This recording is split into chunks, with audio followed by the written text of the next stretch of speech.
आकाश दक्ष जी गाजियाबाद से। राधे राधे महाराज जी। पर जी संत मिलन को चालिए तज माया अभिमान, ज्यों ज्यों पग आगे बढ़े कोटिन यज्ञ समान। महाराज जी यहाँ कौन सी माया तथा कैसे अभिमान त्यागने की बात? माया का स्वरूप मैं और मोर तोर तय माया। मैं का विस्मरण हो करके मेरे पास कुछ है इस बात की थसक छोड़ करके एकदम दैन्य हो करके यही दरबार दीन को आदर रीति सदा चली आई। आज हम पर भगवान की विशुद्ध कृपा हुई कि मुझे संत समागम मिला। आज संत दर्शन मिलेंगे। बड़े उत्साह में भरकर वो एक एक कदम चल रहा है तो बोले करोड़ करोड़ यज्ञों का फल उसे संत दर्शन के लिए चलने पर मिल रहा है, एक एक कदम पर तज माया अभिमान। माया मैं और मोर तूर तय माया, जेहि बस कीन्हे जीव निकाया। ये जो दैवी हेसा गुणमयी मम माया, ये जो सतोगुण रजोगुण तमोगुण जनित भाव है, इनका त्याग करके परब्रह्म परमात्मा से मैं मिलने जा रहा हूं। सातों सम मोहिमय जग देखा और मोते अधिक संत कर लेखा। यह है माया त्याग करके संत दर्शन करना।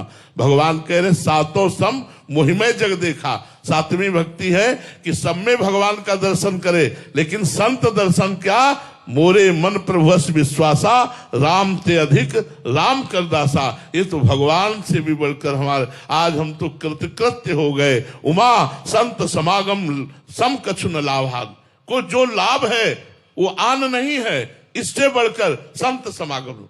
उमा संत समागम सम न लाभ कछुआन।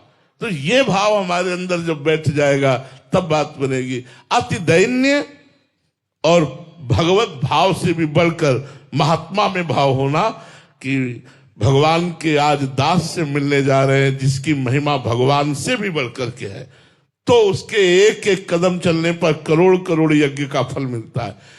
वैसे भी अगर ना भी भाव हो और संत दर्शन हो तो पाप तो नष्ट हो ही जाते। संत दरस जिमि पातक तरई। लेकिन महान फल की प्राप्ति तभी होती है जब अभिमान त्याग कर, पदाभिमान त्याग कर, दैन्य होकर हम किसी संत महात्मा के पास। यदि हम अभिमान के साथ गए उसका स्वरूप अलग होता है। अभिमान के साथ जाने पर अपने पद का स्मरण रहता है। मैं कौन हूं? तो बोले मैं अमुक पदाधिकारी हूं। संत से तुम जो लेने आए थे वो तुम्हें नहीं मिलेगा, क्योंकि संत के पास लेने आने के लिए प्रणिपातेन प्रश्नया, साष्टांग दंडवत करो और अपने पद का विस्मरण कर। यही है माया रहित होकर अपने पद और अपने अभिमान का त्याग कर एक दीनहीन पुरुष की तरह बैठो हाथ जोड़ के, तब लाभ मिलेगा। तो इसीलिए प्राय लाभ नहीं ले पाते। और धन्य है वो जो अपने पद, प्रतिष्ठा, धन, मान इन सब का त्याग करके जमीन पे बैठे। वो संत ही होता है, ऐसा दूसरा कोई नहीं होता।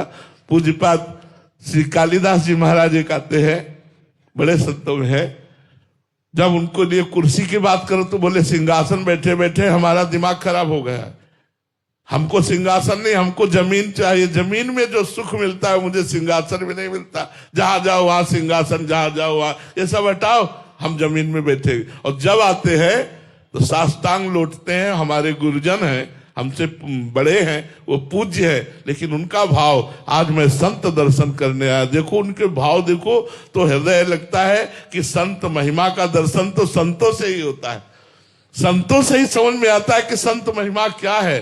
साष्टांग दंडवत करते। तो वास्तविक बात तो यह है कि संत ही संत दर्शन कर सकता है, दूसरा संत दर्शन ले।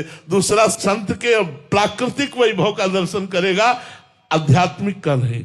आध्यात्मिक का तो कोई आध्यात्मिक ही दर्शन कर पाएगा कि ये क्या है। आज हमें भगवान ने, जैसे विभीषण जी अंदर से इतने आनंदित हो रहे हैं और कह रहे जो प्रभु मोहि अनुग्रह कीन्हा तो तुम्हारी दरसठ दीना, अब मोहि भा भरोस हनुमंता बिनु हरि कृपा। आज मेरे ऊपर हरि की कृपा हो गई, आज संत मिल गए और नाच रहे, हृदय नाच रहा है। जैसे मेघ को गरजते हुए देखकर मोर नाच पड़ता है, कुहुक पड़ता है, ऐसे संत के संभाषण को सुनकर हृदय हमारा नाच पड़े। आज संत समागम हुआ। सुत दारा धन लक्ष्मी पापी के घर होए, संत समागम हरि कथा तुलसी दुर्लभ दोय। ऐसे भाव से यदि हम जाएं दैन्य होकर, पर है कठिन। तो ये जो मैं और मोर तोर तय माया और अभिमान है, अगर इसका त्याग करके हम संत दर्शन करने के लिए चले तो एक एक कदम पर करोड़ करोड़ यज्ञ का फल प्राप्त हो जाए।